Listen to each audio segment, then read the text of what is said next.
प्रकार, ठीक है ना, उसमें अहम रोल रहता है। तो आज अपने चर्चा करेंगे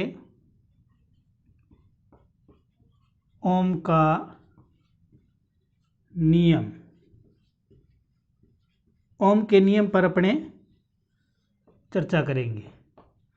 तो ओम का जो नियम है उसको कोशिश करेंगे कि उसको ज़्यादा से ज़्यादा सरल करें, ताकि आपको वो चीज़ समझ में आए कि आखिरकार ओम का नियम क्या है और ये डीसी थ्योरी में किस तरह प्रभावी होता है और किस तरह इसके तहत अपने कैलकुलेशन करते हैं।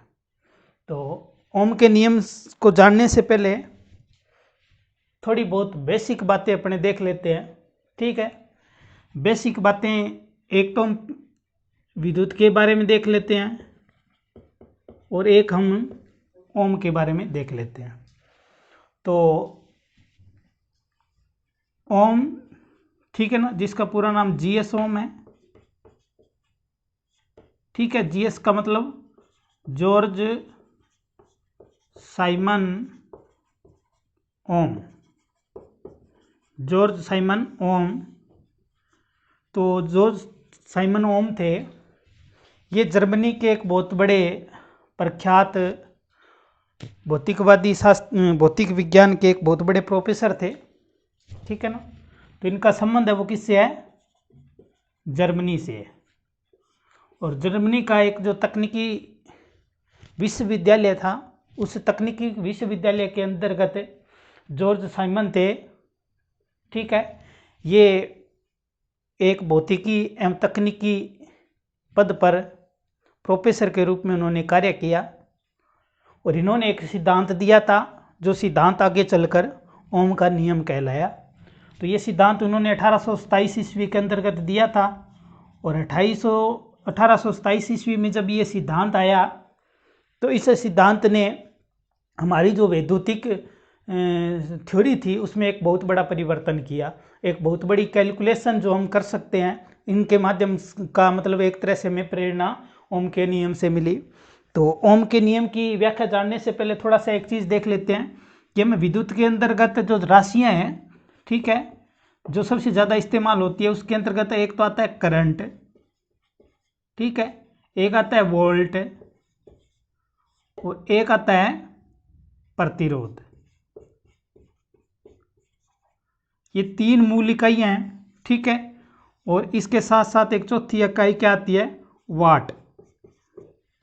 तो जो आईटीआई के अंतर्गत नए हैं, या जैसे अभी नया सेशन चलेगा आईटीआई का, तो नए जो विद्यार्थी आईटीआई कर रहे हैं फिलहाल, या जिन्होंने कर ली और ये बेसिक कॉन्सेप्ट अगर क्लियर नहीं है तो थ्योरी या ओम का नियम अपने को आगे समझ में आने वाला नहीं है। तो अपने थोड़ा सा इसको देख लेते हैं कि ये चीज़ें क्या होती है, ठीक है। तो करंट क्या है, वोल्ट क्या है, प्रतिरोध क्या है और वाट क्या है। तो ध्यान रखना, कई लोग क्या करते हैं, वोल्ट और वाट को एक ही चीज़ समझते हैं, ठीक है। तो एक चीज़ नहीं होती, दोनों अलग अलग है। तो करंट, इसको एक उदाहरण से आप अच्छे से समझ सकते हो कि मान लो आपके पास एक मोटर है, उदाहरण दे रहा हूँ कि आपके पास एक मोटर है और मोटर के साथ आपका एक जुड़ा हुआ है पंप, ठीक है। और उस पंप से आप क्या करते हो? पानी उठाते हो। क्या करते हो? पानी उठाते हो। अब ये जो पंप लगा हुआ है, इस पंप के माध्यम से पानी है वो यहाँ से, मतलब ये पंप यहाँ से पानी उठाता है, ठीक है, और यहाँ पहुँचाता है। तो यहाँ दो चीज़ें हैं कि एक तो क्या है कि ये जो पंप है वो अपनी क्षमता के अनुसार पानी उठा रहा है और एक पानी इसके अंतर्गत गति करता हुआ यहाँ तक पहुँच रहा है। तो अब इस पंप को पावर कौन दे रहा है? मोटर दे रही है। यानी कि मोटर क्या कर रही है? मोटर घूर्णन कर रही है। जब मोटर घूर्णन कर रही है तो ये पंप घूम रहा है और पंप घूम रहा है तो इसका मतलब पंप है वो क्या कर रहा है? पानी को प्रेशराइज कर रहा है, ठीक है ना। तो यहाँ एक प्रेशर है, ठीक है, जो जनरेट कौन कर रहा है? पंप कर रहा है, ठीक है।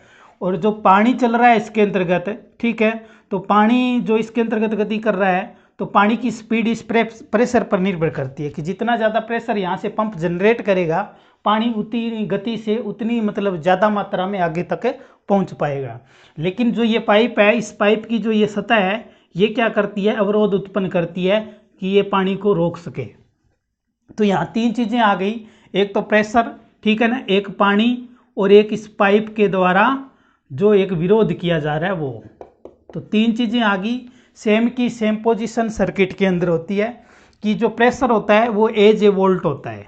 क्या होता है? वोल्ट। यानी कि वोल्टेज होती है वो एक तरह की क्या होती है, प्रेशर होती है। और जैसे ही वोल्टेज का प्रेशर पड़ता है तो सर्किट के अंतर्गत क्या चलती है, करंट चलती है। यानी कि जिस तरह पाइप में पानी चलता है ठीक उसी प्रकार कंडक्टर में क्या चलती है, करंट चलती है।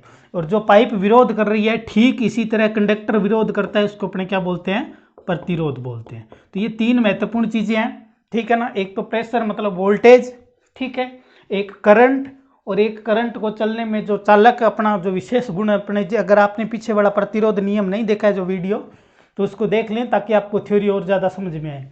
तो जो विरोध उत्पन्न हो रहा है वो विरोध एक तरह का क्या है, प्रतिरोध है। तो कहने का मतलब इन तीनों चीज़ों के आधार पर ही क्या है, ओम ने ये कैलकुलेशन की थी। लेकिन ओम का जो नियम है ये मुख्य रूप से डीसी के लिए था, यानी कि जो डायरेक्ट करंट है उस पर उन्होंने प्रैक्टिकल किए थे। तो उसी के आधार पर उन्होंने अपना सिद्धांत प्रस्तुत किया था। और सिद्धांत को समझने से पहले अपने को बेसिक कॉन्सेप्ट अगर आपको क्लियर हो जाएगा ये, तो ये मानो कि आपका ओम का नियम आपको 1 मिनट में ही समझ में आ जाएगा। तो करंट, वोल्टेज और प्रतिरोध। अब क्या है कि आपको पता है कि करंट है वो कितनी चलेगी, उसकी जो जितनी मात्रा है और उसके साथ जितनी वोल्टेज अप्लाई की गई है उसका जो गुणनफल है वो क्या है, आपका वाट है। वो क्या है, वाट है। यानी कि पावर जो आएगी, यानी कि कोई भी देखो, एक तो होती है शक्ति, एक होती है ऊर्जा, ठीक है ना। एक तो क्या होती है शक्ति, एक होती है ऊर्जा, दोनों में अंतर होता है, ठीक है ना। शक्ति क्या होती है, कार्य करने की दर होती है। शक्ति क्या होती है, कार्य करने की दर। और जो ऊर्जा होती है ये क्या होती है, कार्य करने की कुल क्षमता होती है। कार्य करने की कुल क्षमता, दोनों में अंतर है। तो आपका देखो करंट है और वोल्टेज है, उसका गुणनफल वाट हुआ। वाट मतलब एक तरह से ये शक्ति है, ये एक तरह से क्या है, शक्ति है। और कितनी शक्ति कितने टाइम तक, अगर इसमें टाइम को कैलकुलेट और कर देते हैं तो अपनी क्या आ जाती है, ऊर्जा आ जाती है। तो जब अपने भौतिक विज्ञान के कुछ वीडियो डालेंगे तो उसमें आपको और ज़्यादा क्लियर कर देंगे कि शक्ति और ऊर्जा क्या होती है, शक्ति की क्या विशेषता होती है, ऊर्जा की क्या विशेषता होती है। यहाँ आप मोटा मोटा वैद्युतिक रूप से समझेंगे कि शक्ति के रूप में अगर विद्युत की बात करें तो पावर क्या है, W, यानी कि वाट एक तरह की पावर है। और ऊर्जा होती है वो क्या होती है, यानी कि जितना कार्य हुआ है वो कार्य करने की कुल जो मतलब करने की क्षमता है वो उसकी ऊर्जा है। तो यहाँ अगर मान लो करंट और वोल्टेज है, उसके साथ साथ अगर टाइम को आप कैलकुलेट और कर देते हो तो आपकी ऊर्जा आ जाती है, ठीक है। तो जिसको आप WH बोलते हो, यानी कि जो आपका एनर्जी मीटर होता है, जिसको आप नॉर्मल भाषा में मीटर बोलते हो, तो मीटर जो रीडिंग देता है वो किसकी देता है, ऊर्जा की देता है, ठीक है। और जो वाट मीटर होता है वो रीडिंग किसकी देता है, पावर की देता है, वाट की देता है। तो इस तरह ये बेसिक चीज़ें हैं जो धीरे धीरे आप जैसे जैसे आगे बढ़ोगे तो ये आपको समझ में आती जाएगी।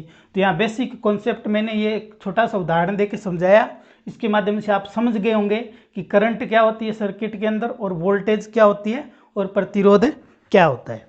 उसके बाद अपने देखते हैं कि ओम ने क्या चीज़ें सिद्ध की थी, ठीक है। ओम ने क्या चीज़ें सिद्ध की थी अपने प्रैक्टिकल के माध्यम से। तो उन्होंने जो सिद्ध किया था उसी के ऊपर अपने चर्चा करने वाले हैं।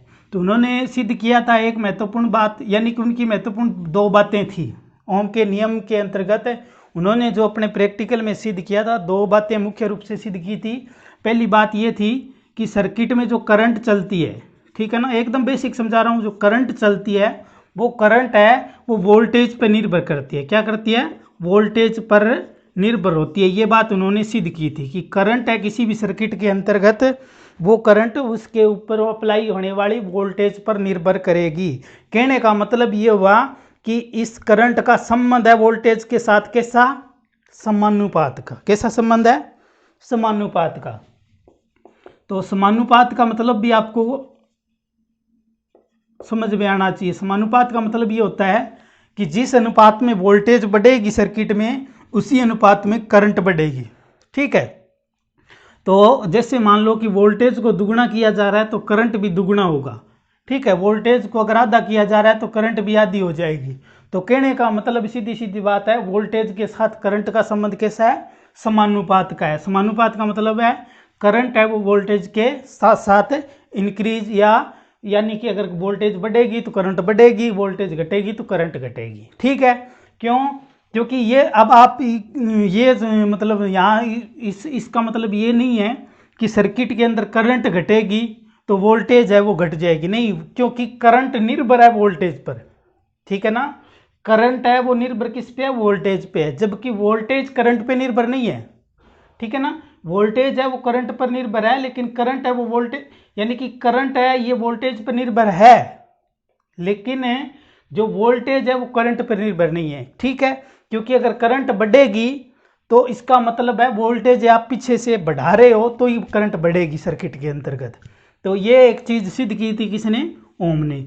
दूसरी बात इन्होंने सिद्ध की थी कि जो करंट है उसका संबंध प्रतिरोध के साथ कैसा है, दो ही चीजें हैं, ठीक है ना। प्रतिरोध के साथ कैसा संबंध है, तो उन्होंने ये सिद्ध किया था कि यदि सर्किट के अंदर रेजिस्टेंस की मात्रा बढ़ती है तो करंट क्या है, घटती है, यानी कि ये क्या है, एक तरह का व्युत्क्रमानुपाती है। इनका संबंध कैसा है, व्युत्क्रमानुपाती है, व्युत्क्रमानुपाती है। तो ये दो ही बातें हैं ओम के नियम के अंतर्गत जो अपने को समझनी है, जिसके अंतर्गत अपने पूरा जो इसका ओम का नियम है इसके ऊपर न्यूमेरिकल पूछे जाएं या फिर प्रश्न पूछे जाएं, वो सारे की सारी बातें यहीं से निकलने वाली है। तो ये एकदम बेसिक बात है। दो बातें आपको याद रखनी है कि एक तो क्या है कि अगर वोल्टेज बढ़ेगी तो उसके साथ साथ करंट बढ़ेगी। कहने का मतलब है किसी भी सर्किट में चलने वाली करंट है वो उस पर अप्लाई की गई वोल्टेज के समानुपात का संबंध रखती है। दूसरी बात, किसी सर्किट में चलने वाली करंट है वो उसके अंतर्गत आने वाले प्रतिरोध के साथ संबंध रखती है, कैसा, व्युत्क्रमानुपात के। यदि रेजिस्टेंस ज़्यादा रहेगा सर्किट में तो करंट कम चलेगी, अगर रेजिस्टेंस कम होगा तो करंट ज़्यादा चलेगी। और प्रतिरोध नियम में मैंने आपको अच्छे से प्रतिरोध के गुण बताए थे, और मैंने ये भी बताया था कि कोई भी उपकरण है उसके अंदर अगर प्रतिरोध नहीं है, शून्य है, तो यानी वो उपकरण काम नहीं करेगा। क्यों नहीं करेगा, क्योंकि प्रतिरोध शून्य है, तो इसका मतलब इसके साथ करंट का संबंध क्या है, व्युत्क्रमानुपात का। यानी कि किसी सर्किट के अंतर्गत प्रतिरोध शून्य है तो इसका मतलब करंट क्या होगी, करंट आपकी क्या होगी, अनंत होगी। अनंत का मतलब करंट की कोई सीमा नहीं होगी, और जब कोई करंट की सीमा नहीं होगी तो आपका उपकरण जल जाएगा। तो उपकरण को चलाने के लिए प्रतिरोध की भी उतनी आवश्यकता है जितनी आवश्यकता करंट और वोल्टेज की है। तो प्रतिरोध अपने आप में महत्व रखता है। तो ये बेसिक दो बातें अगर आपको क्लियर होगी तो अपने ओम के नियम को अच्छे से समझ सकते हैं। तो इसके अंतर्गत अपने जब ओम ने ये सिद्धांत सिद्ध किया था तो उन्होंने एक चीज़ और भी देखी थी, ठीक है ना, कि जो किसी भी चालक है, ठीक है ना, कोई भी चालक है उसका जो रेजिस्टेंस है, ठीक है ना, प्रतिरोध है, वो किन किन कारकों पे निर्भर करता है। जैसे मैंने इसके माध्यम से आपको एक पहले वीडियो दे दिया है, अगर वो वीडियो आपने नहीं देखा है तो प्लीज़ चैनल की जो प्लेलिस्ट है उसमें ट्रेड थ्योरी के अंदर जाइए और प्रतिरोध नियम को अच्छे से समझिए, उसको 2-3 बार देखिए, आपको समझ में आ जाएगा। तो यहाँ क्या है कि चालक का जो रेजिस्टेंस है उसके संबंध में एक चीज़ आई थी, क्या, कि जो तापमान है, तापमान अगर किसी कंडक्टर का बढ़ता घटता है तो सीधी सीधी बात है उसके साथ प्रतिरोध भी परिवर्तित होता है। तो यानी कि अगर टेम्परेचर घटेगा बढ़ेगा तो उसका रेजिस्टेंस भी प्रभावित होगा। तो रेजिस्टेंस प्रभावित होगा, तो इसलिए ओम ने जब ये दो अपनी बातें सिद्ध करनी थी, कौन सी, कि एक तो जो करंट है यानी कि आई है वो समानुपात है वी के साथ, और दूसरा जो करंट है वो व्युत्क्रमानुपाती है क्या, इसके साथ, रेजिस्टेंस के साथ। ये दो बातें ओम ने सिद्ध की थी। अब जब ये अपने प्रैक्टिकल कर रहा था तो उसको ये बात भी ध्यान में रखनी थी, क्योंकि वो सिद्ध इतना ही करना चाहता था कि करंट है वो वोल्टेज का साथ संबंध रखती है, तो रखती है तो कैसा रखती है। दूसरा वो ये देखना चाहता था कि करंट है वो रेजिस्टेंस के साथ कैसा संबंध रखती है। ये दो बातें जब सिद्ध करनी थी उनको, जब वो लैब में प्रैक्टिकल कर रहे थे तो उनको ये बात भी ध्यान में थी कि टेम्परेचर है उसका भी ध्यान रखना पड़ेगा। अगर उसका ध्यान नहीं रखा तो प्रैक्टिकल है वो असफल हो सकता है। तो आप किताब के अंदर परिभाषा देखते हो ओम के नियम की, बड़ी सिंपल सी परिभाषा है, लेकिन आप बार बार पढ़ते हो लेकिन फिर भी आपके याद नहीं होती। यहाँ आपको 1 मिनट में परिभाषा याद हो जाएगी। तो अपने क्या करेंगे, अगर प्रतिरोध न बढ़े किसी चालक का यानी कि टेम्परेचर के कारण, तो अपने क्या करेंगे, तो यानी कि चालक को एक निश्चित परिस्थितियां आपको देनी पड़ेगी। ठीक है, तो इसलिए आप इस ओम के नियम में पहले क्या पढ़ते हो कि नियत तापमान, क्या पढ़ते हो, नियत तापमान। इसका मतलब है कि तापमान है लेब का, जहां पे प्रैक्टिकल कर रहे हो वहां का तापमान नियत रहना चाहिए, फिक्स रहना चाहिए। दूसरी बात कि नियत तापमान एवं नियत भौतिक परिस्थिति, क्या, नियत भौतिक परिस्थिति। इसका मतलब यह है कि वातावरण की जो स्थिति है वो भी क्या रहनी चाहिए, नियत रहनी चाहिए। जैसे अगर आप ये चीज सिद्ध करना चाहते हो तो उसके लिए शर्त बताई, क्या, नियत तो क्या रहना चाहिए, तापमान रहना चाहिए, और नियत क्या होनी चाहिए, भौतिक परिस्थितियां होनी चाहिए। अगर ऐसा है तो उन्होंने ये कहा कि ऐसा हो सकता है कि यदि नियत तापमान एवं नियत भौतिक परिस्थिति में किसी चालक में चलने वाली करंट, ठीक है ना, उस पर आरोपित की गई वोल्टेज के समानुपाती, ठीक है ना, समानुपाती तथा प्रतिरोध के व्युत क्रमानुपाती होती है। बस यही है ओम के नियम की परिभाषा।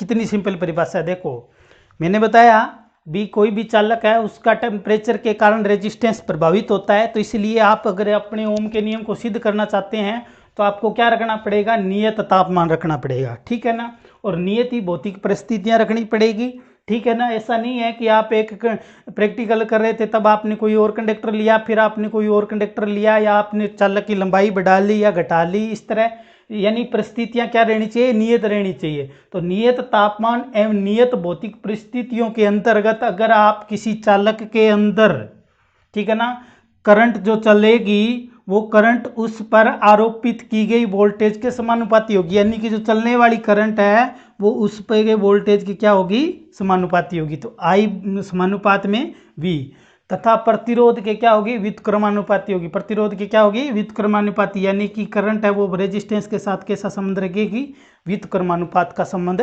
रखेगी। तो इसके आधार पर फिर क्या है, ओम ने कुछ चीजें दी, कुछ सूत्र दिए, ठीक है ना। उस सूत्र को आप अच्छे से याद रखने का एक ही तरीका है कि आप इस तरह एक ट्राइंगल बना लो, त्रिभुज बना लो, ठीक है, और इस त्रिभुज को आप इस तरह 3 भागों में तोड़ दो, ठीक है, 3 भागों में तोड़ दो। अब आपको पता है ये त्रिभुज ऊपर से देखने में कैसा लग रहा है, ऊपर से इस तरह दिख रहा है ना। अब इस चीज को आप ऐसे लिखोगे तो क्या बनेगा, V, तो इसमें लिख दो V। अब ये दोनों में से कुछ भी लिख दो, यहाँ लिख दो मान लो I, यहाँ लिख दो R, 3 चीजें थी V I R, ठीक है। अब आपको एक चीज याद रखनी पड़ेगी कि जो ये लाइन है, ये जो लाइन है, ये है भाग की लाइन, क्या है, भाग की लाइन। ये लाइन किसकी है, ये लाइन है इनटू की, ठीक है। अब जिस चीज को याद करना चाहते हो आप उसको छुपा लो, ठीक है ना। जैसे आप R को याद करते हो तो R बराबर क्या हो जाएगा, R बराबर आप देखोगे तो V/I क्या हो जाएगा, V/I, एक सूत्र ये बन गया आपका, ठीक है। इसी तरह आप I को याद करना चाहते हो तो क्या बनेगा, I बराबर I को छुपाएंगे तो क्या आएगा, V/R, तो V/R, ये एक सूत्र ये बन गया। उसके बाद आप देखते हो V बराबर, देखोगे कि V बराबर क्या है, तो V को इस तरह छुपाओगे तो क्या आएगा, I, इसका मतलब क्या गुणा, तो I इंटू R, तो V बराबर I इंटू R। ये आपके क्या बन गए, 3 सूत्र बन गए, ठीक है ना, जो हमने सिद्ध किए थे। तो इन्हीं सूत्रों के आधार पर अपने क्या करते हैं, सर्किट के अंतर्गत चलने वाली करंट, उसकी वोल्टेज, उसका रेजिस्टेंस ज्ञात करते हैं। तो इस पे न्यूमेरिकल भी आपसे पूछे जाते हैं। तो इसी के आधार पर फिर अपने आगे सूत्रों का निर्माण होता है, उन सूत्रों के ऊपर अपने और चर्चा कर लेते हैं। तो ओम के नियम की परिभाषा कन्फर्म हो गई कि नियत तापमान नियत भौतिक परिस्थितियों में यदि कोई चालक में करंट प्रवाहित की जाती है तो वो करंट उस पर आरोपित की गई वोल्टेज के समानुपाती तथा उसके प्रतिरोध के व्युत्क्रमानुपाती होती है। ये डेफिनेशन है ओम की, ठीक है ना। यही ओम का नियम है मुख्य रूप से। ये तो उसका परिभाषिक रूप से हुआ, और जब अपने इसको प्रैक्टिकली देखते हैं तो प्रैक्टिकली ये चीज़ें सामने आती है और इसके आधार पर अपनी पूरी की पूरी डीसी थ्योरी की कैलकुलेशन चलती है। तो अगर आपको वीडियो पसंद आ रहा है तो प्लीज़ वीडियो को लाइक ज़रूर करें। अगर आपने अब तक चैनल सब्सक्राइब नहीं कर रखा है तो प्लीज़ चैनल को सब्सक्राइब करें, क्योंकि सारी की सारी थ्योरी छोटे छोटे टॉपिकों के माध्यम से आप तक पहुंचने वाली है सरल भाषा के अंतर्गत, ठीक है ना। तो कोशिश करेंगे जितना सरल हो सके आपको हर कंटेंट उतने सरल और मतलब सटीक जानकारी के साथ आपको उपलब्ध करवाएं। तो अब तक हमने क्या देखा? हमने देखा कि I समानुपात V, एक तो ये सिद्ध हुआ। दूसरी बात सिद्ध क्या हुई कि I है वो व्युत्क्रमानुपात का संबंध रखती है किसके साथ? रेजिस्टेंस के साथ, ठीक है। और इसके आधार पे हमने देखा कि 3 सूत्र निकाले कि हमने देखा V बराबर क्या है? I into are. V बराबर क्या है? I into R. और एक चीज़ हमने देखी कि I बराबर क्या होगा? V बटे आर। V बटे आर। एक चीज़ हमने देखी कि R बराबर क्या होगा? तो R बराबर क्या होगा? V बटे I। ये 3 चीज़ें हो गई, ठीक है। कितने सूत्र हो गए? 3 सूत्र हो गए। अब आपको वोल्टेज ज्ञात करना है किसी सर्किट का तो ये सूत्र लगाओगे, अगर करंट ज्ञात करनी है तो ये सूत्र लगाओगे, अगर आपको रेजिस्टेंस ज्ञात करना है तो ये सूत्र लगाओगे। अब आपको पता होना चाहिए कि डीसी सर्किट जब होता है तो डीसी सर्किट में जो पावर ज्ञात करते हैं, ठीक है ना, पावर ज्ञात करने का सूत्र क्या है? पावर ज्ञात करने का सूत्र। तो पावर ज्ञात करने का सूत्र की अगर बात करें तो आप पावर में क्या करते हो? पावर को अपने लिखते हैं W मतलब वाट। वाट बराबर क्या होता है? V इंटू आई। क्या होता है? V इंटू आई। क्योंकि जो ओम का नियम है वो डीसी पर लागू होता है। डीसी में जो जितना जो आपका लोड रहता है वो रेजिस्टिव लोड माना जाता है। यानी कि लोड मुख्य रूप से 3 प्रकार के होते हैं, ठीक है ना। विद्युत में जो लोड लगते हैं वो 3 प्रकार के होते हैं। एक तो होता है रेजिस्टिव लोड, एक होता है कैपेसिटिव लोड और एक होता है इंडक्टिव लोड। तीनों जो लोड हैं वो अपना इफेक्ट दिखाते हैं कहाँ पे? जब एसी सप्लाई हो तब। क्योंकि एसी सप्लाई के अंदर होती है फ्रीक्वेंसी। क्या होती है? फ्रीक्वेंसी। और वो फ्रीक्वेंसी क्या करती है? प्रभावित करती है। और प्रभावित करने के कारण इंडक्टिव लोड और जो कैपेसिटिव लोड है वो अपना प्रभाव उत्पन्न करते हैं। और प्रभाव उत्पन्न जब करते हैं तो जो आपका वास्तविक पावर होती है, ठीक है ना, उसके अंदर एक वेक्टर पैदा हो जाता है, यानी कि करंट और वोल्टेज के बीच में एक एंगल पैदा हो जाता है, ठीक है ना। उसी एंगल को अपने पावर फैक्टर बोलते हैं, जो आगे अपने एसी थ्योरी पढ़ेंगे उसमें समझेंगे। तो यहाँ जो डीसी के बारे में बात कर रहे हैं तो डीसी में सिर्फ और सिर्फ क्या होता है? रेजिस्टिव लोड, यानी कि जो आपका प्रतिरोध है यानी आर है ये अकेला प्रभावित होता है, ठीक है ना, ये प्रभाव डालता है। इसलिए अपने ओम के नियम के अंतर्गत अपने जब पावर की गणना करते हैं तो क्या करते हैं? V इंटू आई करते हैं। क्या करते हैं? V इंटू आई करते हैं। अब आप इस W का एक सूत्र और भी देख सकते हो कि यहाँ देखो V बराबर क्या है? I इंटू आर है। क्या है? I इंटू आर है। तो आप इस V की जगह ये लिख सकते हो, तो आप लिख दो I इंटू आर इंटू आई, ठीक है। तो I डबल हो गया तो एक सूत्र क्या बन गया? W बराबर आई स्क्वेयर आर। ये भी सूत्र इस्तेमाल होता है पावर ज्ञात करने के अंतर्गत। तो वो प्रश्न की कंडीशन के अनुसार देखते हैं कि कौन सा सूत्र लगाएं, जल्दी उत्तर अपने पा सकते हैं। तो ये भी पावर होगी और ये भी पावर होगी। उसी के साथ अगर अपने इस सूत्र के अंतर्गत अभी V का मान रखा, आप इसकी जगह I का मान भी रख सकते हो। I का मान क्या है? V बटे आर। तो क्या सूत्र बनेगा? W बराबर V इंटू, ठीक है ना, V बटे आर, ठीक है ना। तो सूत्र क्या बना? W बराबर V स्क्वेयर बटे आर। तो ये भी एक पावर का सूत्र हो गया। तो ये भी इस सूत्र से भी मान उतना ही आएगा, इस सूत्र से भी मान उतना ही आएगा, इस सूत्र से भी मान उतना ही आएगा। तीनों के तीनों सूत्र किसके हैं? डीसी सर्किट के अंतर्गत पावर ज्ञात करने के सूत्र है। अगर आपको ये चीज़ें अगर समझ में आ रही है तो कमेंट में ज़रूर बताएं कि आपको वास्तव में थ्योरी के अंतर्गत कुछ चीज़ें समझ में आ रही है या नहीं आ रही। अपनी प्रतिक्रिया ज़रूर दें। अगर वीडियो पसंद आ रहा है तो वीडियो को लाइक ज़रूर करें, चैनल को सब्सक्राइब भी कर लें और वीडियो को शेयर भी करना न भूलें, ताकि हम आपको अच्छे से अच्छे जो कॉन्सेप्ट दे रहे हैं उसके अंतर्गत हमारा मनोबल बढ़े, ताकि हम आपको और ज़्यादा अच्छी चीज़ें वीडियो के माध्यम से उपलब्ध करवाएं। तो अब अपने एक बात कर लेते हैं एक छोटे से उदाहरण के ऊपर, ताकि अपने जो पढ़ा वो क्या समझ में आया। तो एक उदाहरण देखते हैं कि जैसे एग्जाम में प्रश्न किस तरह पूछे जाते हैं। जैसे उदाहरण है कि 200 वाट का बल्ब,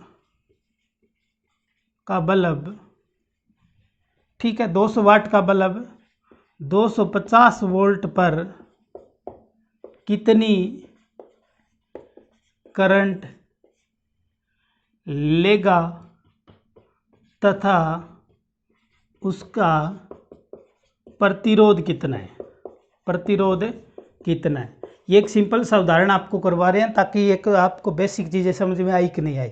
अब यहाँ देखो, पहले जब भी कोई न्यूमेरिकल आपको कहीं भी आ जाए, गणितीय से सवाल होता है, चाहे गणित का हो, चाहे न्यूमेरिकल हो, चाहे कोई हो, उसके अंतर्गत आपको पहले ये देखना होता है कि आपके पास डाटा क्या उपलब्ध है, उस डाटा पे नज़र जानी चाहिए। उसके बाद आप ये देखो कि इसके अंतर्गत आपको ज्ञात क्या करना है, आपको उत्तर कौन सा निकालना है, क्या चीज़ आपको ज्ञात करनी है, वो आपके जहन में रहनी चाहिए। उसके बाद अपने दिमाग पे लोड डालो कि कॉन्सेप्ट कौन सा लगेगा, सूत्र कौन सा लगेगा, किस तरह उसकी कैलकुलेशन अपने कर सकते हैं, फिर आप उत्तर तक जा पाते हो, चाहे मैथ का सवाल हो, चाहे आपका कोई भी न्यूमेरिकल हो। तो यहाँ आपको पता है पावर दे रखी है, यानी कि वाट जो दे रखी है वो कितनी है, 200 वाट है, यानी कि बल्ब की रेटिंग कितनी है, 200 वाट की वो रेटिंग पर है। और वो वोल्टेज है, ठीक है ना, वो कितने पे काम करता है, 250 वोल्ट पे वो काम करता है। ये दो चीज़ें आपके पास है, ठीक है। कितनी चीज़ें हैं, दो चीज़ें हैं। अब आप क्या करोगे, ज्ञात क्या करना है, ज्ञात आपको करना है एक तो क्या आई यानी कि करंट, और एक आपको क्या करना है, रेजिस्टेंस। दो चीज़ें ज्ञात करनी है।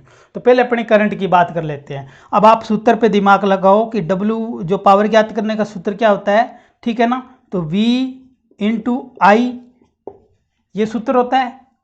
अब इस सूत्र के मुताबिक आप ये चीज़ें डाटा इसके अंदर रख दो। आपको वाट दिया हुआ है कितना, 200, ठीक है। वोल्टेज कितनी है, 250, ठीक है।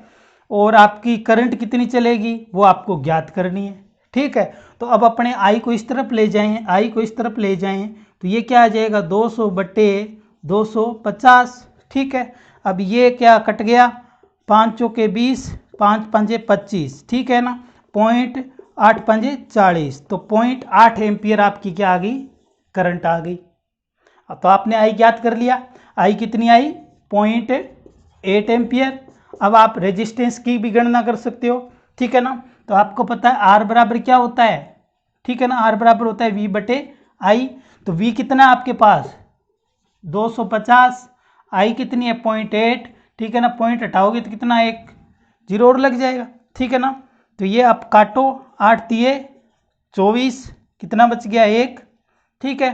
तो 8 एकम 8, 2 बच गए, 8 2 16, ठीक है। कितने बच गए, 4 पे भाग जाता नहीं, ठीक, 8 5 40, यानी 312.5 ओम क्या आ गया, रेजिस्टेंस आ गया।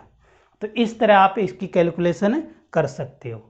तो अगर आपको वीडियो पसंद आया है तो प्लीज़ वीडियो को लाइक करें, चैनल को सब्सक्राइब कर लें और वीडियो को शेयर भी करें।